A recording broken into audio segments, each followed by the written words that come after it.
সম্মানিত উপস্থিতি, এখন যে আমরা শাবান মাসে উপনীত হয়েছি, কোরআন এবং হাদিসের আলোকে শাবান মাসের বর্জনীয় বর্জনীয় করণীয় বর্জনীয় আহ্বান কি? শাবান মাস একটি মহিমান্বিত মাস। রাসূলুল্লাহ সাল্লাল্লাহু আলাইহি ওয়াসাল্লাম এই শাবান গুরুত্ব দিয়েছেন বেশি বেশি সিয়াম সাধনা মাধ্যমে।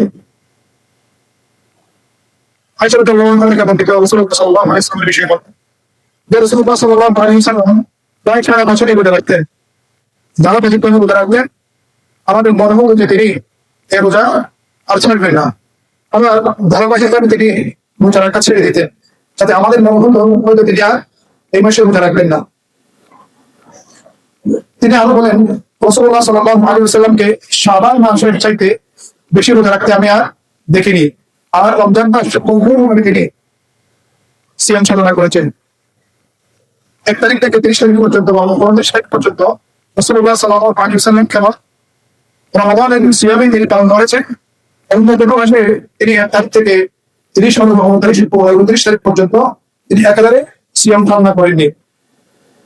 আর বাকি 11 মাসের মধ্যে কোন মাসে তিনি সবচেয়ে বেশি সিয়াম সাধনা করেছেন? রমাদান ছাড়াও সেটি হচ্ছে শাবান। সেটি হচ্ছে শাবান, যে শাবান মাসে আজকে আমরা উপনীত হয়েছি।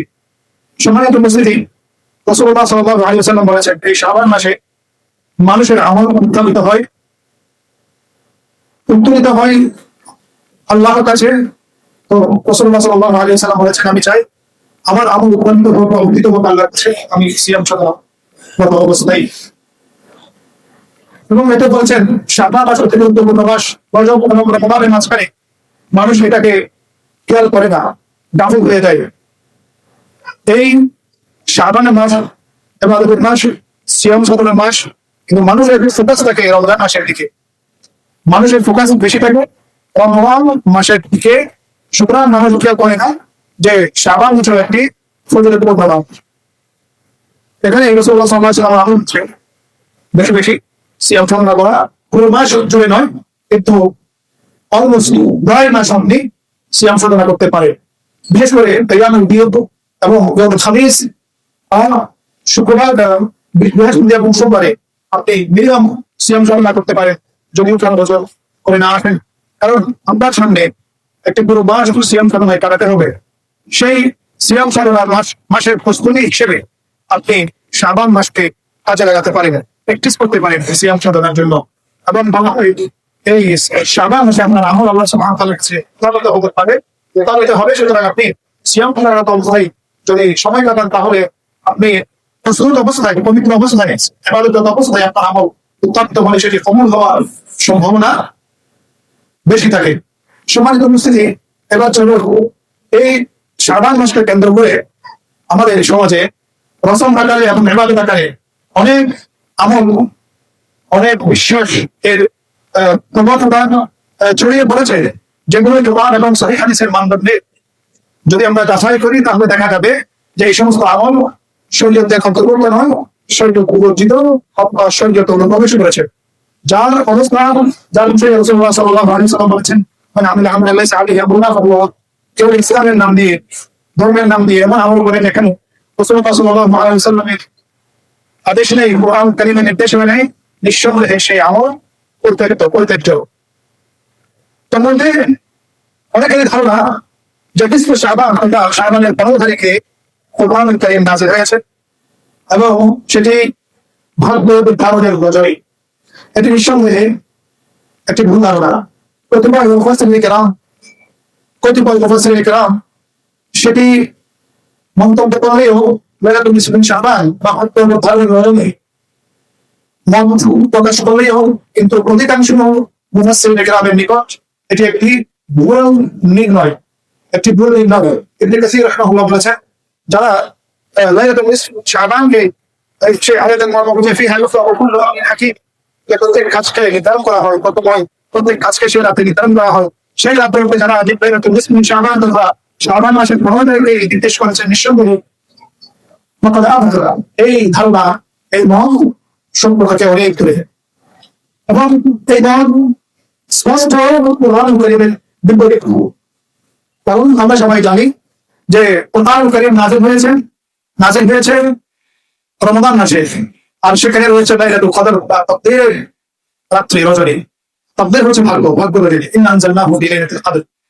তাহলে এই একটি সহিহ স্পষ্ট একটি ঘোষণা, স্পষ্ট একটি ডিসিশন করতে গিয়ে আপনি কতিপয় মুফাসসিরিনে কেরামের একটি অসমন্বিত রিওয়ায়াতকে আপনি মানুষের সামনে প্রতিষ্ঠা করে, সমাজে প্রতিষ্ঠা করে, তার উপর ভিত্তি করে আপনি কতিপয় উলামায়ে কেরাম, মুফাসসিরিনে কেরাম বলেছেন বলে কোরআন কারীমের স্পষ্ট নির্দেশনাকে আপনি লঙ্ঘন করতে পারেন না।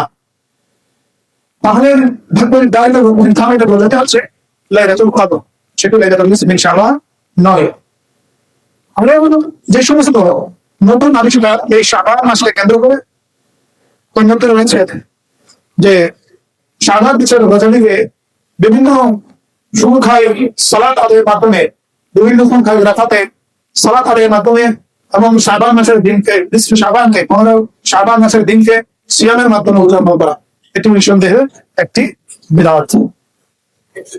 আরো যে সমস্ত আমল রয়েছে যেগুলো শরীয়তপন্থী এই শাবানকে কেন্দ্র করে, অন্যতম হচ্ছে আপনার নিসফ শাবান তথা 15 শাবান এর রাতে এবং দিনে বিভিন্ন খাদ্যদ্রব্য রান্না করে মানুষকে ইবাদতের উদ্দেশ্যে বিতরণ করা, বিভিন্ন রকমের খাদ্যদ্রব্য রান্না করে মানুষের মধ্যে বিতরণ করা, এবং পরিবার পরিজন আত্মীয় স্বজনের মধ্যে অধিক রিজিকের আশায় ওই নিসফে শাবান এর দিন এত রাতে বিতরণ করা। এই মর্মে যে হাদিসটি বর্ণনা করা হয়, উলামায়ে কেরাম, মুহাদ্দিসিন কেরাম বলেছেন এটি একটি বর্ণনা হাদিস, জাল হাদিস। সুতরাং আমাদের শাবানকে কেন্দ্র করে এ ধরনের কর্মকাণ্ড, খাদ্যদ্রব্য বিতরণ করা, রান্না করা, ভোজন করা, এটি নিঃসন্দেহে একটি অনুপ্রবেশকারী আমল, যা কোরআন এবং সহিহ হাদিস প্রমাণিত নয়। এখন অনেকে বলেন যে আমরা তো কেবল এটিকে একটি সামাজিক রীতি বা রসম হিসেবে আমরা পালনকারী, এই ভাবে এবং বক্তব্যের মাধ্যমে লালন থেকে প্রতিষ্ঠা করার জন্য একটি নম্র পদ্ধতি তারা ব্যবহার করে থাকেন। কিন্তু বাস্তবে দেখা যায় মানুষ যে উদ্দীপনা, যেই আবহে এই খাবারগুলো রান্না করে, অনেকে ধার করে, টাকা পয়সা ধার নিয়ে খরচ করে খাবার রান্না করে মানুষকে উদ্দেশ্যে সেগুলো প্রদান করতে দেখা যায়। রসম রেওয়াজ হিসেবে এটাকে প্রতিষ্ঠা করা যে পাই তারা, নিঃসন্দেহে এটি বাস্তবের সাথে মিলে না। মানুষ ইবাদতের উদ্দেশ্যে কিন্তু এই সমস্ত আমলগুলো করে থাকে, এগুলো ঐতিহ্য। আবার দেখা যায় শাবান বলে বিশেষ উদ্দেশ্যে মানুষ জিয়ারত করে, তারা পীর আউলিয়ার মাজারে গিয়ে তাদেরকে ওসিলা করে বিভিন্ন কিছু চায়। এটি নিঃসন্দেহে সর্বপ্রথম একটি পরিত্যাজ্য আমল। যায়েদ ইবনে আসলাম একজন প্রখ্যাত তাবেঈ, তিনি বলেন আমাদের যারা মুরব্বী ছিলেন, মুহাদ্দিসিন কিরাম ছিলেন, সাহাবীদের মধ্যে হোক, তাবেঈদের মধ্যে হোক, কাউকেই আমরা লাইলাতুল নিসফ মিন শাবানকে কেন্দ্র করে যে সমস্ত আমলের কথা প্রচলিত হয়েছে সেগুলোর বিষয়ে কাউকে আমরা আগ্রহ দেখাতে দেখিনি। যে সমস্ত আমল লাইলাতুল নিসফ মিন শাবানকে কেন্দ্র করে প্রবর্তিত হয়েছে সমাজে, আমাদের বিরোধীরা সেই সমস্ত আমলটিকে গুরুত্ব দিতে আমরা দেখিনি। উনি একজন ছিলেন তাবেঈ, তার মানে তিনি সাহাবায়ে কেরামকে উদ্দেশ্য করে এই কথাটা বলেছেন। কখনো যারা সিনিয়র তাবেঈন ছিলেন তাদেরকে উদ্দেশ্য করে তিনি এই কথা বলেছেন। তার মানে সেগুলো যে সমস্ত অনুপ্রবেশ ইবাদত আর অনুপ্রবেশ করেছে অনেক আগে সময়ে, এখন যে সন্তান যে লাইলাতুল নিসফ মিন শাবানকে কেন্দ্র করে ইবাদত বন্দেগী করার যে ধারণা, সেটি অনেক পুরানো ধারণা। কিন্তু এই ধারণাগুলো হাদিসের দ্বারা এবং হাদিস দ্বারা সমর্থিত নয়। এটি ছিল যায়েদ ইবনে আসলাম রাহিমাহুল্লাহ আলাইহির বক্তব্য। সুতরাং আমাদের কি করা উচিত? আমরা শাবান মাসে সিয়াম সাধনা করব, বিশেষ করে আইয়ামুল বিদে আমরা সিয়াম সাধনা করব এবং বেশি বেশি নেকির কাজ করব। কারণ রাসূলুল্লাহ সাল্লাল্লাহু আলাইহি ওয়াসাল্লাম বলেছেন শাবান মাসে একটি গুরুত্বপূর্ণ মাস। এই মাসে মানুষের আমল প্রভাবিত হয়, উন্নীত হয় আপনার কাছে, সুতরাং আমরা ওই হাদিসের উপর ভিত্তি করে অনেকদিন তো এবাদত আমরা করতে পারি। আমাদের শাহরুল রমজানকে রিসিভ করার জন্য প্রস্তুতি হিসেবে আমরা সিয়াম সাধনা করতে পারি, সালাত দিতে পারি, আমরা নফল ইবাদত করতে পারি। বাকি নির্দিষ্ট করে লাইলাতুল নিসফ শাবানকে কেন্দ্র করে আমরা কোন ধরনের সালাত, কোন ধরনের সিয়াম, কোন ধরনের কবর জিয়ারতে আমরা অংশগ্রহণ করা থেকে বিরত থাকবো এবং আমাদের পরিবার পরিজনকে এই সমস্ত বিদআতে আমল থেকে দূরে থাকার জন্য আমরা করবো পারো। সমস্ত উপস্থিতি এটা আমাদের জন্য যে বিষয়টা আলোচনা বাকি রাখে সেটা হচ্ছে শাহরুল রমাদান কেন্দ্র করে এই শাবান মাসের আজকে 4 তারিখ আমাদের মোবাইল ক্যালেন্ডার অনুযায়ী। এরপর আমাদের সামনে চলে আসবে শাহরুল রমাদান। যদিও এই রমজানকে কেন্দ্র করে বা রমজান মাসকে রিসিভ করার জন্য শেষ পর্যায়ে এতদিন আপনাদের সাথে দেখা হতেও পারে, আবার নাও হতে পারে। সেই হিসেবে আমি কয়েকটি কথা রমজান আল মুবারক এর উদ্দেশ্যে কেন্দ্র করে কয়েকটা কথা বলতে চাই। সর্বপ্রথম আমি আপনাদেরকে সুসংবাদ দিচ্ছি, যেভাবে রাসূলুল্লাহ সাল্লাল্লাহু আলাইহি ওয়াসাল্লাম সাহাবায়ে কেরামকে সুসংবাদ দিতেন। যখন রমজান ঘনিয়ে আসতো তখন রাসূলুল্লাহ সাল্লাল্লাহু আলাইহি ওয়াসাল্লাম সাহাবাদেরকে বলতেন যে একটি মহিমান্বিত মাস বা মাস আমাদের দিকে ঘনিয়ে আসছে, আমি আপনাদেরকে সেই সুসংবাদ দিচ্ছি। রাসূলুল্লাহ সাল্লাল্লাহু আলাইহি ওয়াসাল্লাম একটু ব্যাখ্যা করে বলতেন কিভাবে এই মাসটি অনেক বরকতময়। বলতেন যে এই মাসে আবহাওয়া বলতেন না, জান্নাতের সবকটি দরজা এই মাসে খুলে দেওয়া হয়, জান্নাতের সবকটি দরজা এই মাসে খুলে দেওয়া হয়, এবং জাহান্নামের সবকটি দরজাই বন্ধ করে দেওয়া হয়।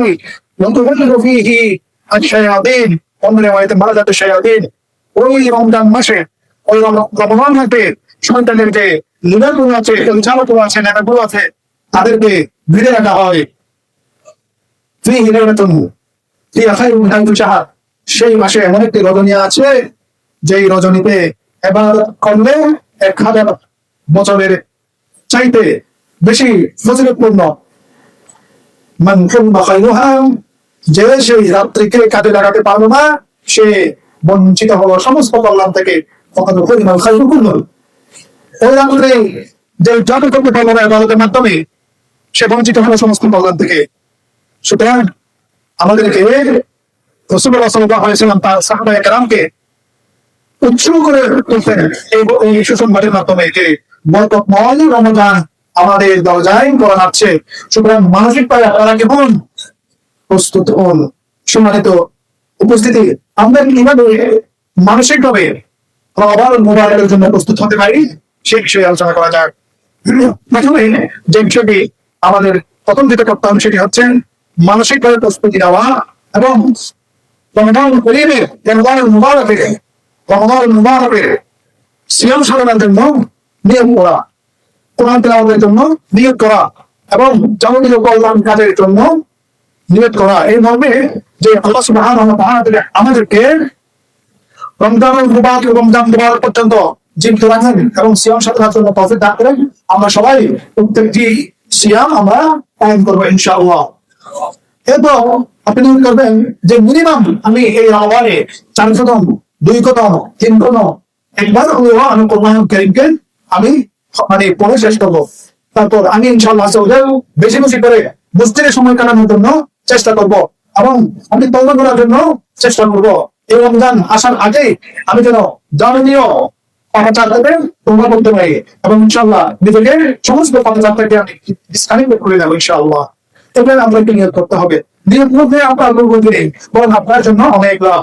এবং মাহমুদ বিন হাম্বল তার ছেলে বলেন যে আমি আমাকে বললাম আমাকে কিছু উপদেশ দেন, আমাকে কিছু কি দেন উপদেশ দেন। তখন মাহমুদ বিন হাম্বল বললেন যে ইনবিল ফাইথ, তুমি ভালো কাজ করার নিয়ত করো। তুমি ততক্ষণ পর্যন্ত কল্যাণের উপর থাকবে যতক্ষণ তুমি ভালো কাজ খাওয়া নিয়ত করো। আর হাদিসে এসেছে যে ব্যক্তি একটু ভালো কাজ করার নিয়ত করলো কিন্তু সে কাজটা করতে পারলো না, তার জন্য একটি সওয়াব আল্লাহ সুবহানাহু ওয়া তাআলা লিখে রাখেন। যদি সে ভালো কাজটা তিনি বাস্তবে করতে পারেন তাহলে প্রথম থেকে 7 সময় পর্যন্ত আল্লাহ লিখে রাখেন। যদি সে ভালো কাজটা তিনি বাস্তবে করতে পারেন তাহলে 10 থেকে 7 পর্যন্ত আল্লাহ যাকে চান ততগুণ বাড়িয়ে দেবেন ততক্ষণ সওয়াব তিনি বাড়িয়ে দেন। এবং কেউ যদি একটি খারাপ কাজ করার নিয়ত করে, তাহলে আল্লাহ সুবহানাহু ওয়া তাআলা তার জন্য গুনাহ রাখে না। যখন সে খারাপ কাজটি ছেড়ে দেয়, তখন একটি সওয়াব তার জন্য লেখা হয়। আবার যদি সেই খারাপ কাজটি সে করেই ফেলে, তাহলে একটি গুনাহ তার জন্য লেখা হয়। সুতরাং আমরা একটি বিনা পুঁজিতে আর লাভজনক একটি ব্যবসা আমরা করতে পারি, সেটি হচ্ছে আমরা অনেক ভালো কাজের নিয়ত করতে পারি, সত্য নিয়ম আমরা করতে পারি। তো বিশেষ করে রমাদান কারীমে আমরা কি কি কাজগুলো করতে পারবো? একটি হচ্ছে ইখলাসুন নিয়া লিল্লাহি আযজা ওয়া জাল। ইখলাসুন নিয়া, নিয়তকে পরিশুদ্ধ করব যে ইনশাআল্লাহ আযজা ওয়া জাল আমি সিয়ামগুলো 30টা হোক 29টা হোক আমি সিয়াম পালন করবো ইনশাআল্লাহ। তার আগে আমরা একটি তওবার ব্যবস্থা করব। সিয়াম সাধনা বা রমজান করিম আসার আগে তওবা করার জন্য, ইস্তিগফার করার জন্য আমরা প্রতিজ্ঞাবদ্ধ হব, নিয়তবদ্ধ হব ইনশাআল্লাহ। এরপর বিশেষ করে যে ইবাদতগুলো আমাদের করতে হবে, আল্লাহ যদি আমাদেরকে বাঁচিয়ে রাখে, সেটা হচ্ছে এক নম্বর সিয়াম সাধনা করা। রাসূলুল্লাহ সাল্লাল্লাহু আলাইহি ওয়াসাল্লাম বলেছেন, মান সামা রমাদান ঈমানান ওয়া ইহতিসাবান, যে ব্যক্তি রমাদানের রোজা রাখার জন্য এবং ঈমান ওয়া ইহতিসাবান, ঈমান এবং ধৈর্য সহকারে সওয়াবের আশায় কেউ যদি সিয়াম সাধনা করে, তাহলে তার অতীত সমস্ত গুনাহ আল্লাহ সুবহানাহু ওয়া তাআলা ক্ষমা করে দিবেন। দ্বিতীয় যে ইবাদতটি, সেটা হচ্ছে কিয়াম রমাদান, সালাতুল লাইল, কিয়ামুল লাইল অথবা সালাতুত তারাবিহ, এটা আমরা বলি না কেন, আমরা যেন সেটা আদায় করি। কারণ রাসূলুল্লাহ সাল্লাল্লাহু আলাইহি ওয়াসাল্লাম ওটিও বলেছেন যে মান কামা রমাদান ঈমানান ওয়া ইহতিসাবান গুফিরা লাহু মা তাকাদ্দামা মিন যামবি, যারা যে ঈমান এর সাথে সওয়াবের আশায় কিয়ামুল লাইল করেন, সালাতুত তারাবিহ আদায় করেন, তার সমস্ত অতীতের গুনাহ আল্লাহ সুবহানাহু ওয়া তাআলা ক্ষমা করে দিবেন। এখন যদি কেউ কিয়ামুল লাইল করতে পারলো না, তার করণীয় কি? তিনি চেষ্টা করবেন অন্তত সালাতুল ইশা জামাতের সাথে আদায় করতে। রাসূলুল্লাহ সাল্লাল্লাহু আলাইহি ওয়াসাল্লাম বলেছেন, যে ব্যক্তি সালাতুল ইশা জামাতের সাথে আদায় করে, সে যেন অর্ধরাত্রি পর্যন্ত কিয়ামুল লাইল পালন করলেন। আর সেই সাথে যদি সালাতুল ফজর আপনি জামাতের সাথে আদায় করেন, তাহলে আপনার পুরো রাত্রে কিয়ামুল লাইলের সওয়াব আপনার নামে লিপিবদ্ধ করা হবে। সেই সাথে যদি আপনি সত্যি কিয়ামুল লাইল করেন, সালাতুত তারাবিহ, সালাতুল উইতর আদায় করেন, তাহলে আপনি ডাবল বোনাস পেয়ে গেলেন।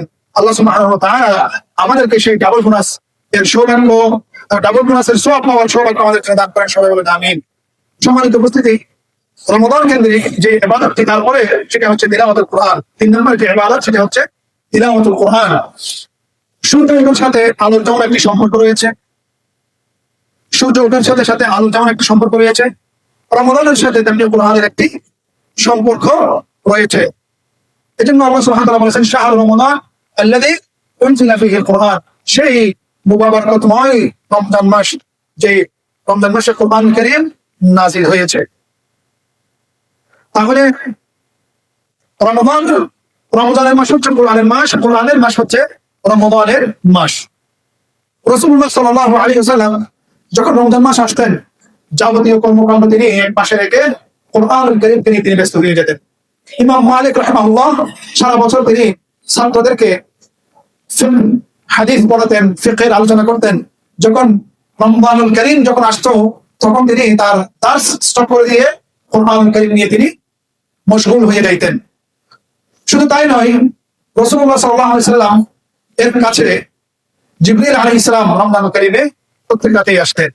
এসে জিবরিল আলাইহিস সালামের সাথে রাসূলুল্লাহ সাল্লাল্লাহু আলাইহি ওয়াসাল্লাম কোরআনুল কারীম স্টাডি করতেন, হোমওয়ার্ক করতেন, মুযাকারা করতেন।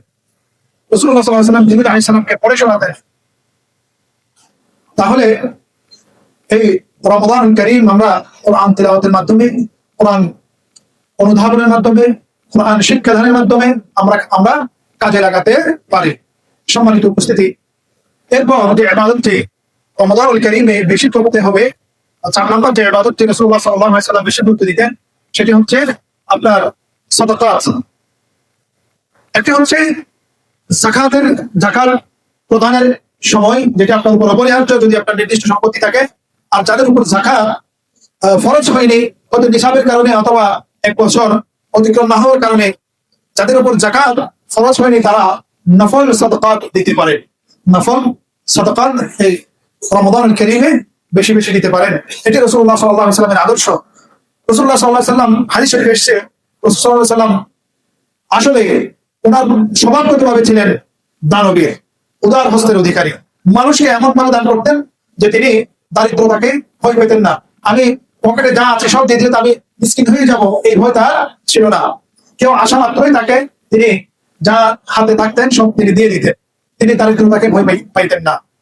তো এমনিতেই স্বভাবগতভাবে তিনি দানবীর। বিশেষ করে যখন রমজান করিম আসতো, শাহরুর রমজান আসতো, তিনি আরো বেপরোয়া হয়ে যাইতেন। আরো কি হয়ে যাইতেন? বেপরোয়া হয়ে যাইতেন। কারণ আজ তুমি রেহেল করছিলা, বৃষ্টির আগে যে বাতাস আসে, যে স্বস্তির বাতাস আসে, স্নিগ্ধ বাতাস আসে, সেই স্নিগ্ধ বাতাসের চাইতে তিনি কি ছিলেন? আরো বেশি উদার অবস্থা ছিলেন। হ্যাঁ, আরো বেশি মানুষকে তিনি তাড়াতাড়ি রেসপন্স করতেন যদি কেউ কিছু চাইতে আসতেন। সুতরাং আমাদের সাদাকা সারা বছর করতে হবে, এবং বিশেষ করে রমজানুল কারীমে সাদাকা গুলো আমাদেরকে বেশি বেশি করে করতে হবে। সম্মানিত উপস্থিতি, এখানে আমি এই সাদকা বা দান সাদকা নিয়ে একটি কথা আপনাদেরকে বলতে চাই। সেটি হচ্ছে, দান সাদকা আমরা কোথায় করবো? নিঃসন্দেহে আমার যারা আত্মীয়স্বজন আছেন, তারা পাড়া প্রতিবেশী যারা আছেন, তারা হাবদার বেশি। আত্মীয়স্বজনকে আপনি যখন দান করবেন, তখন আপনার জন্য দুটি সওয়াব, একটি হচ্ছে দানের সওয়াব, আরেকটি হচ্ছে সিলাতুল আরহাম, আত্মীয়তার সম্পর্ক রক্ষা করার জন্য এই সওয়াব আপনি পেয়ে যাবেন। আমরা অনেকেই মনে করি যখন আমাদের কিছু দান করতে হয়, সাদকা করতে হয়, বাড়ির কাউকে দিলে, ভাইকে দিলে, বোনকে দিলে, হ্যাঁ, মনে হয় সাদকা এটা আদায় হবে না। ফুফুকে দিলে, ফুফাতো ভাইকে দিলে, আমরা কি করি?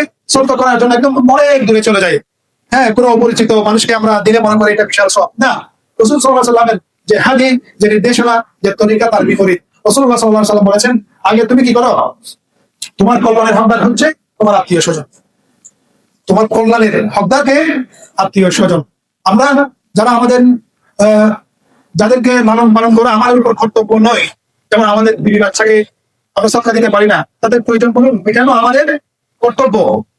সুতরাং কর্তব্যের বাহিরে যারা আছেন, যারা আমাদের ভাই, যার ফ্যামিলি হয়ে গেছে, যারা আমাদের কাছ থেকে যাদের চুনবৃত, আমাদের বোন যারা বিয়ে হয়ে গেছে, হ্যাঁ, যার হাজব্যান্ড আছে কিন্তু গরিব, তারা কিন্তু আমাদের সদকা বেশি হকদার। তারপর আমার প্রতিবেশী, তাদেরকে আমরা সদকার জন্য নির্ধারণ করতে পারি।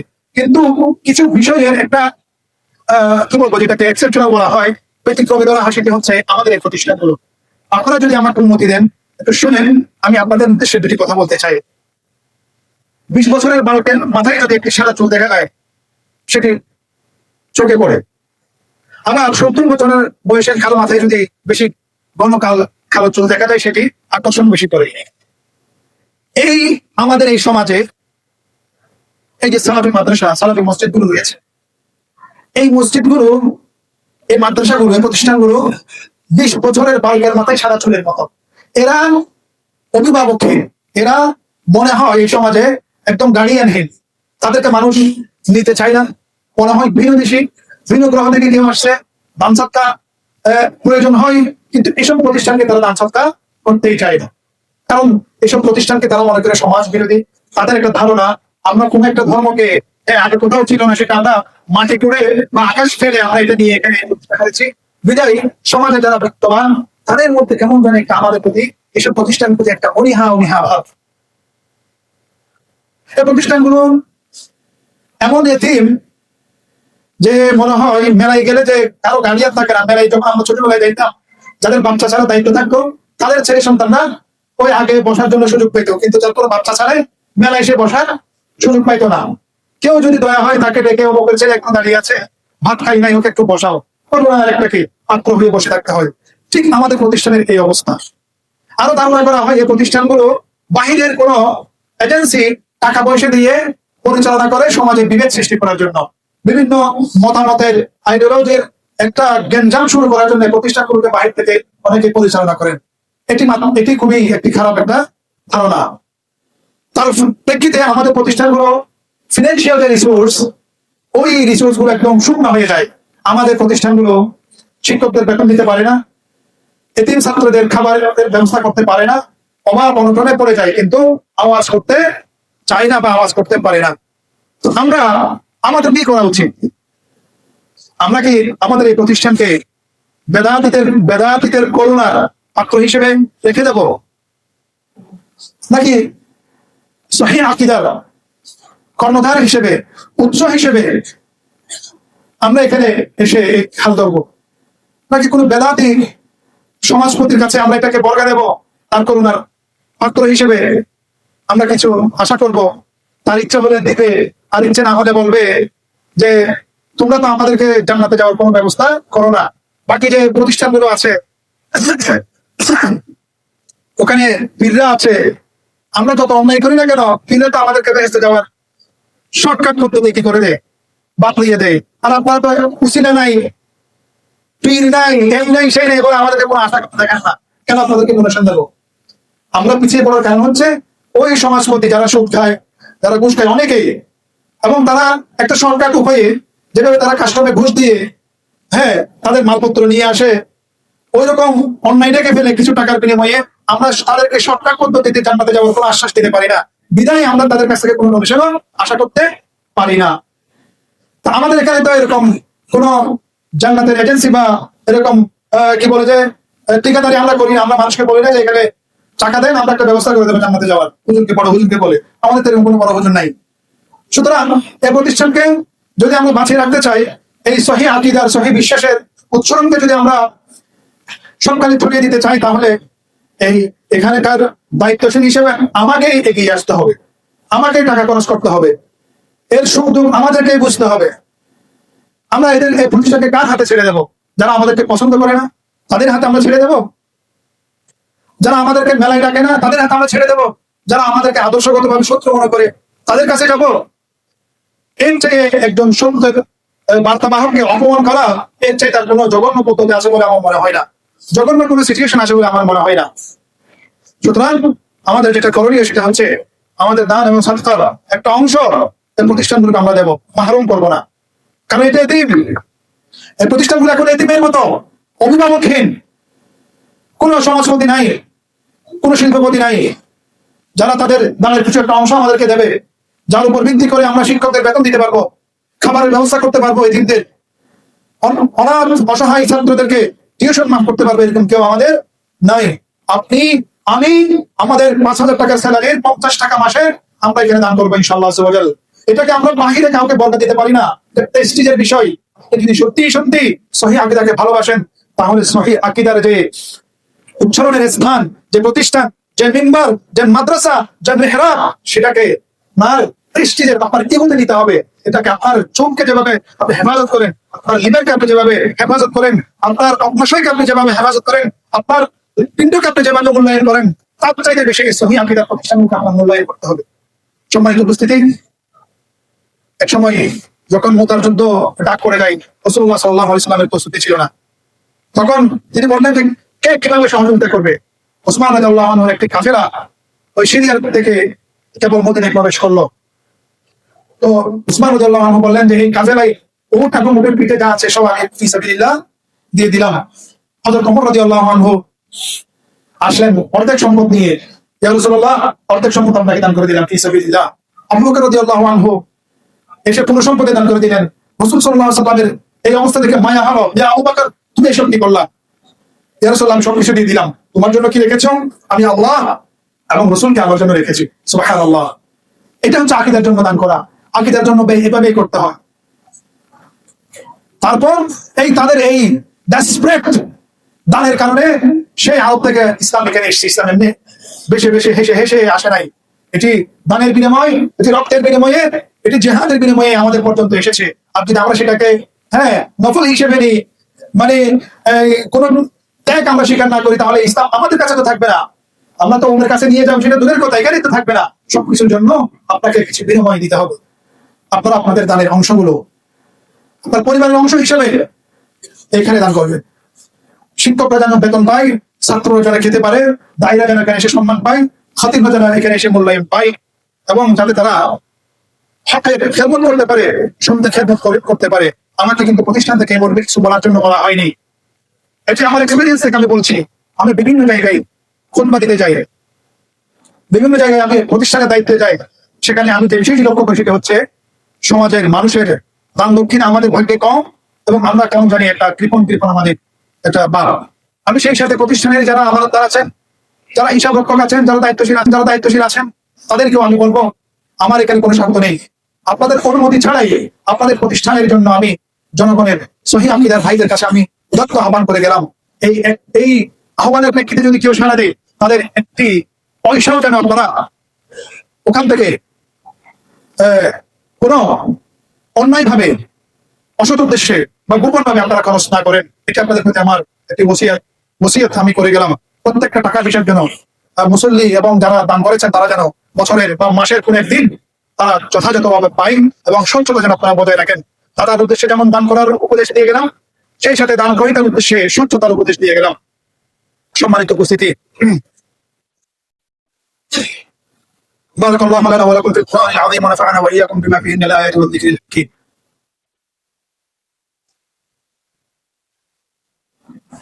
الحمد لله وحده والصلاة والسلام على من لا نبي بعده. أما بعد، قال الله عز وجل: فمن كان يرجو لقاء ربه فليعمل عملا صالحا ولا يشرك بعبادة ربه أحدا. আল্লাহ সুবহানাহু ওয়া তাআলা বলেছেন, যারা আল্লাহর সাক্ষাৎ করতে আগ্রহী, যারা কিয়ামতের দিবসে আল্লাহর সাক্ষাৎ পেতে চায়, তারা যেন ভালো কাজ করে এবং আল্লাহর সাথে যেন কাউকে শরীক না করে। কাজ করলে যেন ভালো কাজ করে এবং সেই ভালো কাজে আল্লাহর সাথে যেন শরীক না করে। আল্লাহ সুবহানাহু ওয়া তাআলার সাক্ষাৎ কিন্তু সবাই পাবে না, সেটা আপনারা জানেন কিনা? কুফফার, মুনাফিকুন, ওরা আল্লাহকে দেখবে না। কিয়ামতের দিবসে সবাই কিন্তু আল্লাহকে দেখতে পাবে না। কেবল তারাই দেখবে যারা ভালো কাজ করে এবং সেই ভালো কাজে কোনো কাউকে শরীক করে না। সম্মানিত উপস্থিতি, তাহলে এই যে আয়াতে বলা হলো যে ভালো কাজ করলে যেন ভালো কাজ করে, ফামান কানা ইয়ারজু লিকা রাব্বিহি, যে আল্লাহর সাক্ষাৎ প্রার্থী, ফালিয়ামাল আমালান সালিহা, সে যেন কাজ করলে ভালো কাজ করে। তাহলে বোঝা যাচ্ছে মানুষ কাজ করে, অনেকগুলো আবার সেখানে ভালো থাকে, আবার অনেক কাজ মন্দ থাকে। তো ভালো কাজ কি? মুফাসসিরিন কেরাম বললেন, ভালো কাজ হচ্ছে সেটাই যেটি রাসূলুল্লাহ সাল্লাল্লাহু আলাইহি সাল্লামের দেখানো পথে আদায় করা হয়, সেটি হচ্ছে ভালো কাজ, এবং যেটি আল্লাহকে পাওয়ার জন্য করা হয়। তার মানে আপনি যদি ভালো কাজ করেন কিন্তু লোক দেখানোর উদ্দেশ্যে করেন, সেই ইবাদত আপনার কবুল হবে না। আপনি ভালো কাজ করেছেন, মানুষকে শোনানোর জন্য করেছেন, সেটি ভালো কাজ হিসেবে আল্লাহ গ্রহণ করবেন না। কাজ ভালো, যথাযথভাবে আপনি এমন ভাবে সালাত আদায় করলেন যেভাবে রাসূলুল্লাহ সাল্লাল্লাহু আলাইহি ওয়াসাল্লাম সালাত আদায় করেছেন, কাইফিয়তে, ধরনে, সংখ্যায়, স্থিরতায়, রাকাতে, সময়ে যথাযথ করেছেন, কিন্তু উদ্দেশ্য যদি থাকে কেউ আপনাকে দেখে প্রশংসা করুক, অথবা আপনার নামে বিভিন্ন ভাবে সমাজে প্রচলিত হচ্ছে এই লোকটি অনেক বড় পরহেজগার, এই আশায় যদি আপনি ভালো কাজ করেন, তাহলে আপনার আমল কবুল হবে না। আমল হতে হবে যেভাবে রাসূলুল্লাহ সাল্লাল্লাহু আলাইহি ওয়াসাল্লাম করেছেন সেভাবে। যে সময়ে যে ইবাদত সময়ের সাথে সংশ্লিষ্ট, সেখানে সময় মেনটেন করতে হবে। যে ইবাদত সংখ্যার সাথে সংশ্লিষ্ট, সেই ইবাদত সেই সংখ্যায় মেনটেন করতে থাকতে হবে। যে স্থানের সাথে ইবাদত সংশ্লিষ্ট, সেই ইবাদত ওই স্থানে করতে হবে। যে জেন্ডারের সাথে আপনার ইবাদত সংশ্লিষ্ট, সেই জেন্ডারকে মেনশন করে করতে হবে। যে ধরনের সাথে সংশ্লিষ্ট, সেই ধরনকেই আপনাকে মেনশন করে করতে হবে। আপনি যদি এখন শাবান মাসে, রমজান মাসে রোজা রাখেন, সেটা হবে না। আপনি যদি বাইতুল মুকাররমে গিয়ে হজ আদায় করেন, সেই হজ আদায় হবে না, কারণ সেই হজ স্থানের সাথে সংশ্লিষ্ট। আপনি ফজরের সালাত যদি জোহরের সময় আদায় করেন, সেটি হবে না, সময়ের সাথে সংশ্লিষ্ট, স্থানের সাথে সংশ্লিষ্ট। আপনি যদি ফজরকে 4 রাকাত ফরজ আদায় করেন, কবুল হবে না, কারণ সেটা সংখ্যার সাথে সংশ্লিষ্ট। আপনি যদি মনে করেন যে আমি এখন যুবক, আমি ফজর রাকাত 2 রাকাত না, ফজরের সালাত আমি 8 রাকাত করে পড়বো, কারণ আমি এখনো যুবক, আপনার ইবাদত কবুল হবে না। আপনি যদি মনে করেন যে আমি ইবাদত করব, আমি আগামী ঈদে, কুরবানির ঈদে আমি হাতি জবাই দেবো, ইবাদত কবুল হবে না। আর আপনি যদি মনে করেন প্রত্যেক বছর আমি কুরবানি দিয়েছি, এদিক থেকে জবাই করেছি, এবার একটা এদিক থেকে জবাই করবো, তাহলে এটা হবে না। যে ইবাদত সংখ্যার সাথে সংশ্লিষ্ট, সেখানে সংখ্যা মেনটেন করতে হবে। স্থানের সাথে যে ইবাদত সংশ্লিষ্ট, স্থান মেনটেন করতে হবে। তারপরে সময়ের সাথে যে ইবাদত সংশ্লিষ্ট, সেখানে কি বলেছি, ওই সময়কে মেনটেন করতে হবে। যে জেন্ডারের সাথে যে ইবাদত মিলে যায়, সেখানে ওই জেন্ডার, আপনাকে সঠিক জেন্ডার নির্বাচন করতে হবে। ইবাদতের যে ধরন, সে ধরনও আপনাকে মেনটেন করতে হবে। কেউ যদি ঠিক আছে নিয়ত এখানে মানলাম, ঠিক আছে, রুকু যদি কেউ উল্টা দিকে যেতে চায়, তাহলে কাইফিয়ত কি হলো, ধরন নষ্ট হলো। কেউ যদি বলে যে প্রত্যেকদিন আমি পশ্চিম দিকে ইবাদত করি, আজকে একটু ওইদিকে করি, ইবাদত নষ্ট হবে। তাহলে ভালো কাজ কোনটা? ভালো কাজ হচ্ছে যে আমল রাসূল সাল্লাল্লাহু আলাইহি ওয়াসাল্লাম যেভাবে করেছেন সেভাবে করা, না অতিরিক্ত বাড়িয়ে, না কিছুটা কমিয়ে, এভাবে করা যাবে না। আর যদি ভালো কাজ করেন, যদি আপনার সবকিছু হাদিস মতো হয়, কিন্তু যদি লোক দেখানোর উদ্দেশ্য থাকে, 3টা বিষয় খেয়াল করেন: লোক দেখানোর উদ্দেশ্য, লোককে শোনানোর উদ্দেশ্য, অথবা দুনিয়ার কোনো বিনিময় পাওয়ার উদ্দেশ্য থাকে, তাহলে আপনার ইখলাস হয়ে গেল, নষ্ট হয়ে গেল। অথচ আপনাকে আদেশ করা হয়েছে আপনি ভালো কাজ করবেন, কার জন্য করবেন? আল্লাহর জন্য করবেন। তাহলে কাজ নষ্ট হয় যদি আল্লাহর ভালো হয় কিন্তু আল্লাহর জন্য না হয়, অথবা আল্লাহর জন্য হয়েছে কিন্তু কাজটা রাসূলের সুন্নাত অনুসারে হয়নি, ইবাদত কবুল হবে না। আল্লাহ সুবহানাহু ওয়া তাআলা আমাদেরকে, আমাদের জাতীয় ইবাদতকে, যাবতীয় ইবাদতকে কুরআনুল কারীম এবং সহিহ সুন্নাহর অনুসারে এবং লিওয়াজহিল্লাহ সুবহানাহু ওয়া তাআলা করার তৌফিক দান করুক। আমিন। ইন্নাল্লাহা ইয়া'মুরুকুম বিল আদলি ইয়া আইয়ুহাল্লাযীনা আমানু ইন্নাল্লাহা আমারাকুম বিআমরিন বাদা'a ফীহি বিনফসিহি وثنى بملائكته مسبحة بخلصه وثلث بنا نحن المؤمنين من برية جنه وإنسه فقال تعالى مخبرا وآمرا إن الله وملائكته يصلون على النبي يا أيها الذين آمنوا صلوا عليه وسلموا تسليما اللهم صل وسلم على نبينا محمد وعلى آله وصحبه وأزواجه الطيبات الطاهرات ومن تبعهم بإحسان إلى يوم الدين. عباد الله رحمكم الله، إن الله يأمركم بالعدل والإحسان وإيتاء ذي القربى وينهى عن الفحشاء والمنكر والبغي يعظكم لعلكم تذكرون. اذكروا الله العلي العظيم يذكركم وادعوه يستجب لكم ولذكر الله تعالى أعلى وأولى وأهم وأتم وأعظم وأجل وأكبر. أقيموا الصلاة.